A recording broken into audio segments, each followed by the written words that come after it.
It's September 2014. I thought I'd give an update on the garden and the projects I'm working on. Now, over winter I'll be working on this grubby patio area and making it look really nice with some composite decking. I'll transform this area, make it a nice seating area. And I'll step down to this area where the colocasia are and the Heniba Ontate banana. This area's worked quite well, but the problem with it is that most of it is just rubble with a thin layer of soil over. So some things have worked alright, but you can't plant big trees or things that need a lot of root space because it's just rubble under about 6 inches. So we'll have to see how the small bamboo and the palms do, but the yucca should be fine and the bedding. But this will become a more evergreen bed in future years, so it looks good from the house all year round. I've had the electrics put in the garden, which I've run from the back of the garage. So there's over a 2-foot deep trench all the way across where the pipes went in, and then sand and rubble over the top and some warning cable, and just need to fill that with a bit more soil just to cover it up. And I've also installed a water pipe here, which will be for watering down the garden, so there'll be a tap here and further down. I'll get that done before next spring. So I've also had the greenhouse delivered. I've made this up. It's a 6 by 8 foot greenhouse, and I've also got inside there's a nice shelf in here, which will reduce from £90 to £30. I've got another one of those to make up. And sort of a patio style floor in here to keep the moisture and the weeds down. Got my electrics in here. I put a few yesterday, some little agaves and pears and cacti and aloes. And they'll probably stay in there now for winter. The rest of the space in the greenhouse will be for overwintering plants and for a lot of propagation and starting plants off next spring, but I won't be keeping this really warm in here because it is expensive to keep it warm in a cold winter. So a few plants ready to be planted out at some point still. So over past the compost heaps behind there, we've got this evergreen bed, which is the tree ferns and the fatsias, polycarpus, and the trachycarpus palm in there, and also these nice flowering gingers, which are about, just short of 6 foot tall. This for STI. It's been flowering now for quite a while. They were nothing in sort of early June, and they just shot up, covered quite a big area, lots of new shoots underneath there, and some more colocasias, pink china that stayed out over winter. I'll move these because they're nowhere near as big as the ones in the border over there, so I'll put these in a sunnier spot. They've done okay, but I'd rather have them bigger, more on show rather than underneath this ginger. The bamboos have done pretty well this year. I've actually just recently been putting up some big shoots just there. You can see a couple, a few down there. So all the plants down here have done well. Gave them lots of manure last week just to feed them through autumn. Oh, this grass has gone red. The stems have gone completely red.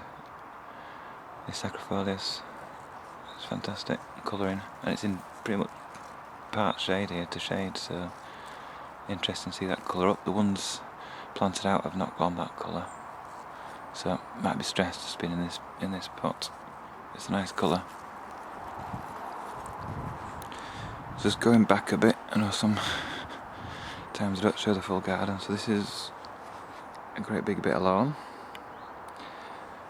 which down here will be a nice border, pretty straight border for now, keeping as much lawn as I can for the children for the time being. The play area there and around here. On the side of the greenhouse, just done some of these little paving stones, just so that when you mow the grass it goes over, gives a decent edge. Need to continue that round the other side as well. So the electrics go past the greenhouse, down the bottom of the fence, down the garden, all the way to that box over there. So I've got a couple of plugs on this side and on the other, which is useful for mowing the lawn and eventually for providing power for a large pond which go across the garden for a filter and for the pump. Bit of a building site this bit. I'm leaving this for now because this will be a major project, probably a couple of years time to dig all this out. And now I come to the main sort of tropical bed that I've done this year. The Arundodonax grass with big thick shoots at the base. That's grown pretty well, thickened up to about 6-7 foot. Next to that I've got the Amicia, which is a tender perennial, which I'll take cuttings for very soon to keep over winter. Black Groundfuss, again cuttings, some nice colocasia down there. And the main plants in this bed are the cannas and the Onsete bananas, which have done really well. About 7 foot tall, really thickened out. So just take a quick look at those. Got Canna Durban about to flower there, virus free. And like most cannas you buy in DIY shops, got a nice colocasia hiding down here. Really vibrant green colours. This contrasts well with the daily foliage, which on this side is mainly dahlias.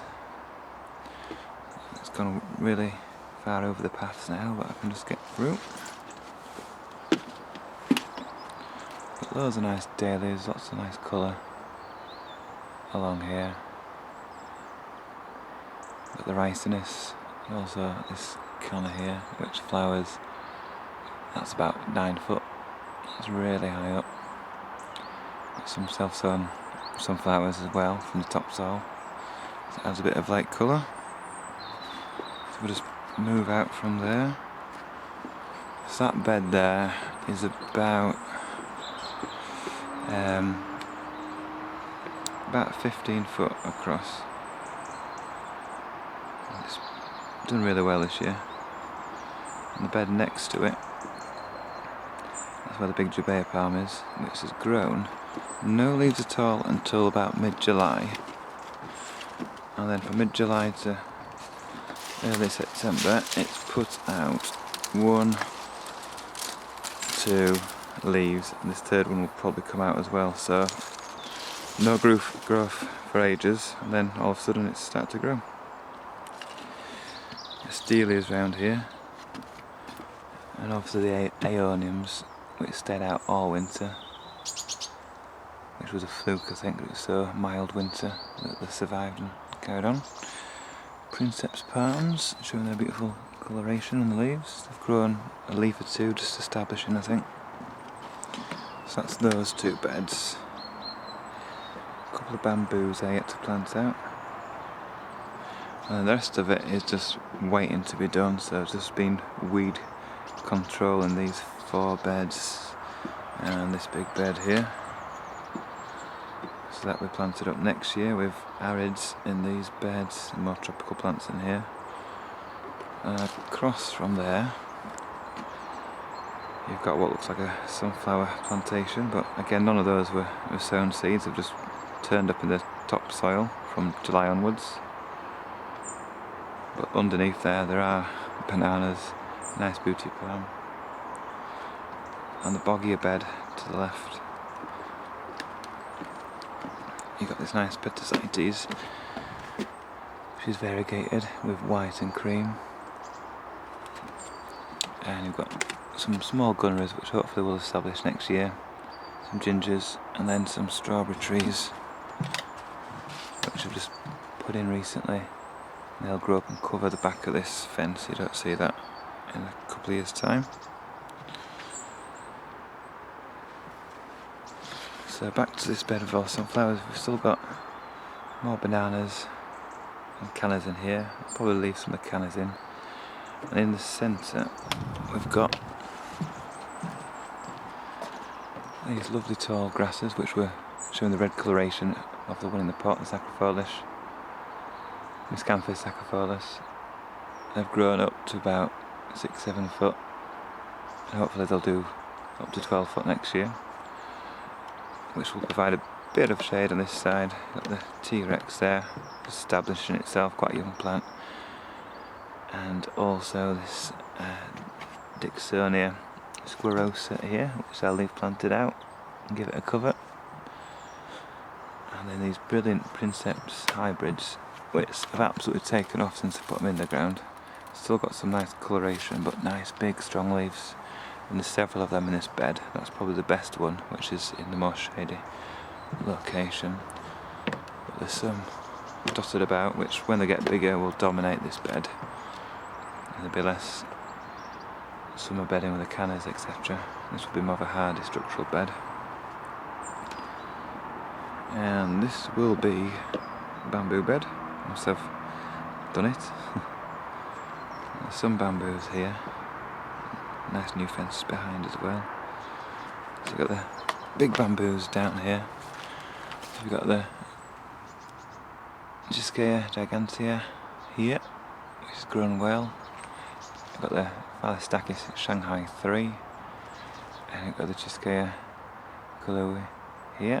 And then at the back we've got the eucalyptus. We've got one there, one here that's grown pretty well. Hawthorn hedge at the back, which will disguise all that rubble and mess. And then I'll just go into this corner. I've had this fence put up, I've done that, just to disguise the mess behind. And then this eucalyptus is massive, and I cannot believe, I know they grow quick, but this is about 9 foot tall, and this was no more than 2 foot in June, and it's grown 7 foot in just 3 or 4 months. This is another eucalyptus planted at the same time, same height as this one, but this one's really taken off. Still got its label on here, hopefully. So that is, you can see that there, candlebark common name is Eucalyptus rubida. Obviously likes conditions. Compare that to this eucalyptus, which is Eucalyptus Deleplina. Apologise for the pronunciation of that one. That's not grown as much, slower growing one. So this messy area at the back, there's another eucalyptus there. This will be a log cabin or a seating area in the meantime, with bamboos and eucalyptus and tree ferns over there. So that's a lot of work to do on that end, but I'm pretty pleased this year with getting all the decking paths down everywhere, getting the fences done, getting the greenhouse done, getting a lot of the planting done. So I'll fill these beds up with soil over winter, and then we'll progress more the next spring and summer. Thanks for watching.